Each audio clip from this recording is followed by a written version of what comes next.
Es wird Zeit fürs erste Topspiel dieser noch jungen Saison. Wir gastieren bei Inter Mailand im San Siro. Traditionsreiches Stadion. Schade, dass das bald abgerissen werden soll. Also müssen wir die letzten Spiele, die wir daraus noch sehen, genießen. Der erste gegen den zweiten. Beides Teams mit Stars vollgespickt. Lautaro Martinez auf der einen Seite zum Beispiel. Vlahovic auf der anderen. Kostic. Bruno Fernandes habe ich gerade gesehen. Baku, Barella. Also wie gesagt, wir sind punktgleich. Wir haben auch die gleiche Tordifferenz. Es geht darum, heute schon mal ein bisschen die Vorherrschaft hier zu gewinnen. Und von daher ist das einfach ein geiles Spiel. Wird das auch ein geiles Spiel. Wir spielen weiter mit der Dreierkette. Ich habe ja in Erwägung gezogen, eventuell auf Viererkette wieder umzustellen, weil sich Chiesa an der Schulter verletzt hat. Gerade vor der Länderspielpause. Aber ich bleibe jetzt doch erstmal bei der Dreierkette. Ich möchte mir das mal angucken, ob wir dadurch wirklich schlechter spielen oder ob wir den Gegner wieder hinten reindrängen, wie gegen Basakci hier. Das glaube ich aber nicht.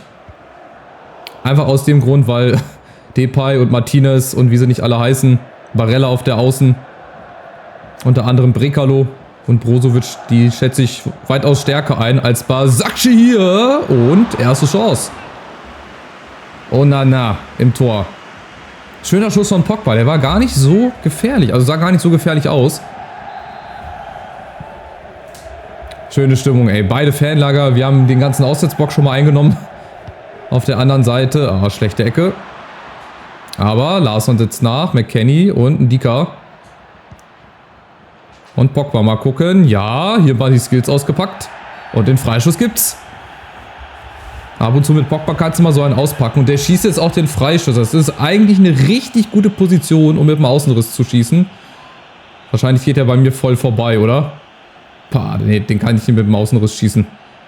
Den muss ich mit dem Innenriss schießen. Ich versuche mal hier um die Mauer rumzuschießen. Mal gucken. Vielleicht bringt es ja was. Pogba. 3,5 Balken ungefähr gefüllt. Pogba. Ja, schade. Ist halt ein bisschen weit gewesen. Vielleicht mit dem Außenriss wäre es doch besser gewesen oder grünen Time-Finish. Keine Ahnung. Auf jeden Fall guter Versuch. Und bei Inter, da geht es auch schnell nach vorne. Brekalo, Barella. Aber dann auch zu schnell. Oh, Achtung. Rote Karte, Fragezeichen. Das ging nur in den Mann. Und das scheint so, als ob es rot gibt, oder? Nein, gelbe Karte. Ja, gab es auch schon Schiedsrichterinnen, die haben da rot gegeben. Wir haben ganz schön viele Schiedsrichterinnen, ne? Nur mal so nebenbei. Ja, und da kann man auch rot geben. Also ich meine, das ging nur in den Mann. Da hat Lautaro Martinez Glück. Mein lieber Freund, bei der nächsten Aktion bist du runter. Aber bislang ist das auch wieder sehr, sehr druckvoll. Was wir hier machen von uns, das ist richtig gut. Die wirken so ein bisschen wie gelähmt, die Gegner, wenn wir mit der Dreierkette spielen. Was heißt gelähmt? Auf der Außen. Die fokussieren sich zu sehr auf die beiden Schienenspieler auf der Außen. Und von daher, oh, schöner Ball. Kostic und Ndika. Die Frankfurter Connection. Und da haben wir wieder Kostic mit dem Außenriss. Naja, da fehlt ganz, ganz viel. Da fehlt Präzision, da fehlte gerade alles. Aber Inter lässt uns ganz schön nah vors Tor. Also die stehen mit 6 Mann teilweise im Strafraum. So auf Höhe des Elfmeterpunktes. Ja, bis auf diese beiden harmlosen Versuche von Pogba und der Freistoß dann auch nochmal von ihm. Geht bislang noch nicht viel, aber bei Inter geht auch noch nichts. So richtig nach vorne. Dann doch eher die andere Richtung. Kulusewski, Paul Pogba, der zieht so ein bisschen das Spiel an sich. McKennie, ja, sehr gut. Ballsicher, Kamavinga und jetzt Pogba und Onana. Das war gut. Zielstrebig gespielt. Pogba, klasse Schusstechnik. Mal ein Flatterball nach innen. Mal Kerzen gerade, mal gucken. Ja, der kommt. Kulusewski und McKennie. 1-0. Bellissimo von Weston McKennie. Das Herzchen in die Kamera. Das Herzchen für die Tabellenführung. Die wir damit weiter ausbauen. Ja, ein bisschen ins Risiko gegangen. Einfach spontan mal was versucht. Komischer Flatterball. Kulusewski und dann Der versucht mit dem Fallrückzieher zu klären. Aber McKennie ist dann halt den entscheidenden Schritt schneller und Baku halt nicht. Ja, hat geklappt. Spontane Entscheidung, liebe ich ja. No risk, no fun, in dem Fall. Hat Risiko mal Spaß gemacht. Also, 1:0, Führung. Geht auch, glaube ich, in Ordnung nach der ersten halben Stunde. Das ist bislang sehr, sehr druckvoll von uns. Also bislang sieht der Inter Gott sei Dank keine Schnitte. Bislang, Brekalo, Achtung. Alaba, Ecke. Jetzt werden sie angestachelt. Oder sind angestachelt. Angestachelt, mein Gott. Deutsche Sprache heute wieder. Ecke kommt. Und erster kleiner Versuch. Aber so fängt es dann meistens auch an bei den Gegnern. Über solche vorsichtigen Versuche kommen sie dann langsam ins Spiel rein, weil wir sie halt wieder lassen. Achtung. Die gelbe Karte nehme ich auch mit. Da lasse ich den Vorteil nicht laufen, aber es gibt nicht mal gelb. Junge, da würde ich auf Dummheit schon alleine gelb geben, ey. Guck mal, Ball ist längst gespielt, der grätscht da nochmal rein. Nichts Böses, aber alleine vom Prinzip her so. Mal gucken. Eduardo Camavinga, da backt sogar das Spiel kurz rum. Bei dem Powerschuss. Schade, so ein Tor fehlt mir auch noch. So ein Powerschuss, einfach schön in Giebel oben rein. Und wieder ins Gegenpressing. Das ist Wahnsinn. Das ist richtig, richtig stark, was wir bislang spielen. Oh, Kostic. Das war dann eher nicht so stark, so Depay, aber Bremer ist schon wieder da, muss hinten rein. Sonst fehlt der hinten. Oh, Kostic. Depay, da ist Bremer. Achtung. Kein Fehlpass, wir machen das schon. Jetzt mal hinten raus. Man kann mal Camavinga. Ich spiele nicht viele Bälle hinten raus, ja. Für die neuen Zuschauer, die sich vielleicht hier angefunden haben. Ich spiele sonst die Bälle immer hinten raus. Ganz, ganz selten mal, dass ich die weit nach vorne haue. Da muss wirklich schon ganz viel zusammenkommen. Achtung. Depay. Nächste Chance. Ja, McKennie hat das nächste Kreuz. Das wäre natürlich auch bitter, wenn der ausfällt. Aber es ist ja zum Glück Länderspielpause.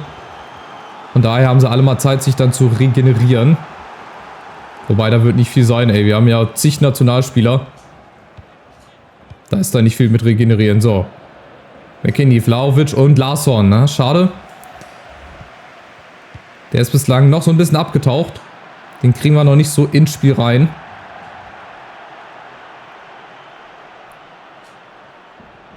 Da fehlt natürlich auch so ein bisschen das Tempo von Chiesa, ne? Depay, Achtung. Gegen Ndika. Oh, da kommt keiner ran. Alaba, wichtig, die Grätsche. Sonst wäre der wieder ohne Druck irgendwie durchgelaufen. Apropos durchlaufen. Ne, Vlahovic, das klappt nicht. Ja, Inter wird nochmal druckvoll hier vor der Pause. Das gibt nochmal ein paar heikle Phasen. Oh, schöner Ball. Bremer und Castells. Gegen Baku, auch zwei ehemalige Wolfsburger da. Im Aufeinandertreffen. Und es ist gut, dass jetzt mal Pause ist. Jetzt, wo Inter anfängt, ein bisschen mehr Druck zu machen, müssen wir denen so ein bisschen den Wind aus den Segeln nehmen. Und zwar machen wir das, indem wir erstmal McKennie rausnehmen und dann würde ich auf die Viererkette umstellen. Wir bringen hier mal... Oh, Talisca kann sogar ZOM, guck mal an hier. Aber ich stelle um auf 4-2-3-1, auch weil Kostic halt nicht mehr so ganz fit ist. Ne? Da müssen wir auch mal gucken. Das Problem ist halt, gut, wir könnten hier Camavinga auf links ziehen, oder? Ah, guck mal, der hat sogar eine +1 da als Linksverteidiger. Den können wir sogar umschulen. Wäre gar nicht so verkehrt. Und dann bringen wir hier mal Zakaria rein. Talisca, Larsson, dann passt das. Und zur Not, wie gesagt, wir haben noch Gertruida. Oder wir machen es ganz fix und ganz geschickt. Wir nehmen auch Camavinga raus und bringen Gertruida. Und spielen jetzt Viererkette. 4-2-3-1. Die Mitte zukriegen, bisschen kompakter und über unsere schnellen Flügelleute nach vorne. Und Anderson Talisca ist halt Brasilianer. Und die Brasilianer, auch wenn sie noch so dick sind oder was weiß ich, ein paar Tricks haben die immer drauf, ein paar Skills. Schauen wir mal, ob das was wird. Das ist auf jeden Fall schon mal Talisca, ja, linker Außenriss, erster Schuss.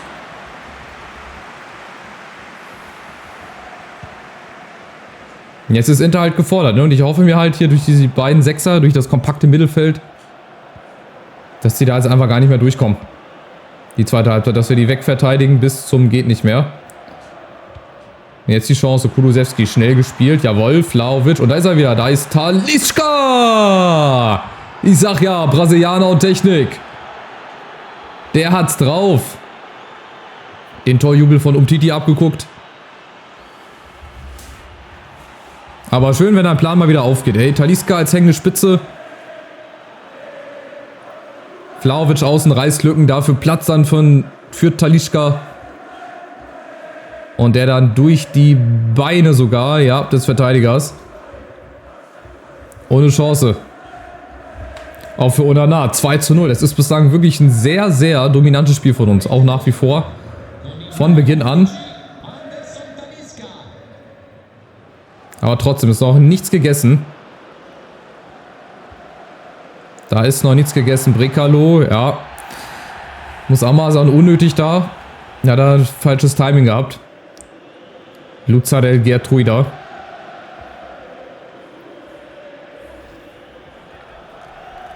Aber egal. Entweder Gegner oder Ball, aber niemals beide vorbei. Muss man sich auch immer merken. Achtung. Die kurze Variante. Oh, Brozovic zu einfach. Flanke kommt und ein Dika. Und jetzt die Chance. Zakaria und vorne, da läuft er wieder. Unser Brasilianer Talisca gegen Elustondo. Ja, macht da am ersten vorbei. Am zweiten und Talisca. Ja, der spielt sich auch so langsam warm. Eine wirkliche Alternative. Vielleicht nochmal von Anfang an. Guckt euch das an. Wir pressen und schon ist der Ball wieder weg. Und die Chance abseits. Okay, Pogba. Aber ihr seht, die Gegner, die wissen nicht, wohin mit dem Ball. Das ist so wie bei uns manchmal. Sieht das auch sehr unorthodox aus.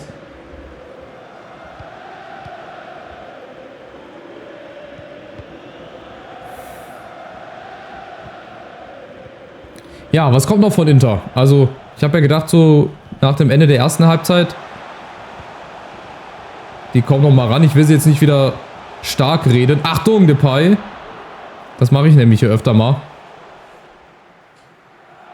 Bislang ein richtig guter Auftritt. Gefällt mir.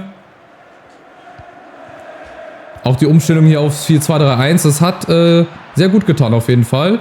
Larsson, und da haben wir ihn wieder. Da ist wieder Talisca. Der hat jetzt natürlich Gefallen gefunden, aber da kommt der Ball direkt wieder zurück, Depay.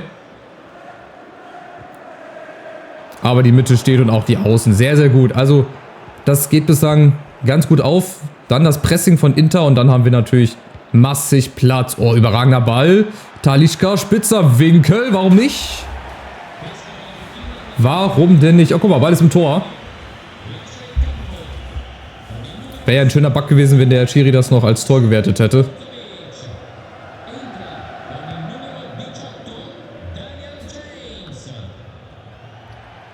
Und wieder abgefangen. Also es ist sehr, sehr erschreckend, wie schwach dann doch Inter spielt. Also ich habe so gedacht, als Zweiter, gleiche Punktzahl, ungefähr gleiche Tordifferenz.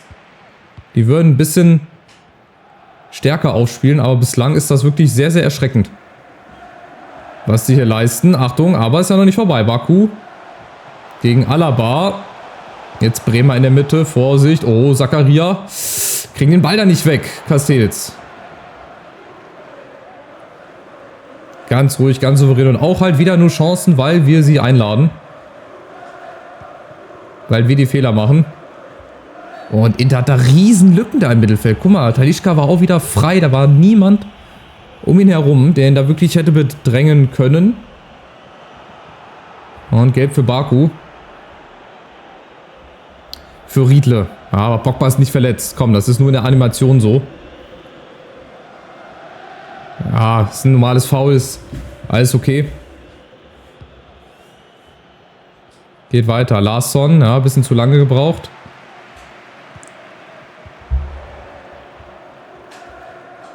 So, nächste Chance, aber Dika.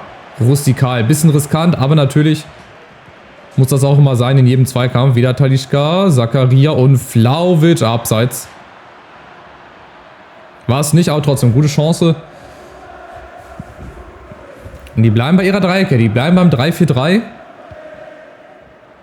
Dadurch haben sie halt im Mittelfeld irgendwie so eine völlige Unterzahl. Die haben ja gar keinen Zugriff, wenn wir angreifen. Und über die Außen geht bislang auch Gott sei Dank nicht so viel. Achtung. Man darf sie nie abschreiben, Martinez. Aber es ist Gott sei Dank alles harmlos. Das ist nichts Zwingendes für Castells. Da braucht er gar nicht hochspringen bei seinen fast 2 Metern. Und wieder viel Platz und die große Lücke. Und die Chance, Vlahovic. Und Zakaria nochmal ein Abschluss. Ja, Onana. Das dürfte es jetzt auch bald gewesen sein. Dumfries kommt nochmal rein für Jimenez. Da dürfte jetzt im Normalfall eigentlich nichts mehr schief gehen. So souverän gespielt bislang. Achtung, vielleicht nochmal ein Dika. Das müsste schon arg mit dem Teufel zugehen. Jetzt, wenn wir noch 2 Dinger bekommen. Ja, ist sehr schade in dem Fall. Ich habe echt gedacht, das wird ein bisschen intensiver hier von beiden Seiten. Klar, Inter hatte dann jetzt auch mehr Chancen, aber halt nichts Zwingendes, Gott sei Dank. Und wir kommen nochmal mit Vlahovic vielleicht.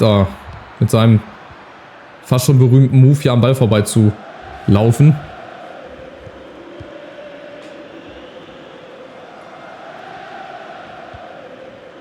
Nochmal ein langer Ball. Das ist ja alles total harmlos, ey. Das ist wirklich sehr, sehr erschreckend und auch ein bisschen schade. So wird dann halt aus so einem Topspiel nicht so richtig intensives irgendwie. Also ich habe mir da schon ein bisschen, ja, intensiver auch von den Chancen her gewünscht. Aber ist egal. Wir gewinnen am Ende. Das ist das Wichtigste. Wir haben weitere 3 Punkte. Oh, wir kriegen nochmal einen Freistoß. Da können wir nochmal was riskieren. Warte mal. Paul Pogba vielleicht nochmal. Talisca mit links. Machen wir mal. Komm, der hat heute ein gutes Gefühl im Füßchen. Der kann vielleicht nochmal. So knapp um die Mauer rum. Gucken wir mal. Wäre doch was mit der letzten Aktion. Ja, schade. Wäre reingegangen. Aber gut. Am Ende ein 2-0 gegen Inter im Topspiel. Alleinige Tabellenführung. 3 Punkte vor. Mit besserem Torverhältnis. Sehr, sehr souverän am Ende dann zu Ende gespielt. Und jetzt haben wir erstmal wieder Länderspielpause. 16:6 Schüsse auch am Ende wieder. Ja, sehr, sehr dominant. Sehr dominant gespielt. Tabellenführung verteidigt. Und Anderson Talisca, wie gesagt, zur Pause reingebracht. Ich kenne einfach hier meine Leute im Kader schon. Und wie gesagt, Brasilianer haben immer Bock zu spielen. So, machen wir mal hier Partie spielen, simulieren. Schnellsimulation. Ja, mach doch mal. Oder ist das jetzt das, wo das 90 Minuten durchläuft? Nee, oh, 4-1 auf die Fresse bekommen. Das ist jetzt auch wenig überrascht, ehrlich gesagt. Dann spielen wir noch gegen die USA, da gegen Parma und dann kommt schon wieder englische Wochen, okay. Dann ist nämlich Brügge dann dran. Vielleicht können wir hier mal einen Sieg holen. Na, ja, knappe Niederlage ist okay. Wir haben auch schon mal 0-0 gegen, ich glaube, Italien oder so geholt oder auch gegen Frankreich. Also so schlecht sind die halt an manchen Tagen gar nicht. So, nochmal ein Trainingstag, dann haben wir Parma. Muss auch gleich der nächste Sieg her. Oh, 3 Monate? Was? Weston McKennie, 3 Monate. Das ist natürlich eine Hiobsbotschaft. Wegen gebrochenen C fällt zu 3 Monate aus, WTF. Okay. Ja gut, das ist natürlich schade. Da müssen wir natürlich jetzt Ersatz finden. Gut, dass wir einen Brasilianer im Kader haben, der sich gegen Inter gerade für die Startelf beworben hat. Nämlich Anderson Talisca. Ich weiß natürlich nicht, ob das hier seine Position ist. Gucken wir mal, Anderson Talisca, wo ist er denn? Aber er kann das auch spielen. Also 82 wird jetzt nicht besser, wird auch nicht schlechter. Das ist so der neueste Weston McKennie. Der fällt dann natürlich für den Rest der Hinrunde aus. Das ist schade. Dann tun wir dafür... Was brauchen wir denn nochmal? Wir bräuchten nochmal einen Verteidiger, ne? Irgendwie. Schade, Di Maria oder Mittelfeldspieler. Wen haben wir denn alles da hier? Ake, Miretti. Das sind auch eigentlich gar nicht so schlechte Leute, ne? Aber lassen wir halt wahrscheinlich nie spielen. Rabiot, auf keinen Fall. Chiesa natürlich wieder. Warte mal, wir müssen natürlich jetzt nochmal umstellen. Chiesa ist wieder da. Dann machen wir das einfach so. Dann kommt Chiesa wieder rein für Larsson. Larsson ist dann hier auf der Bank.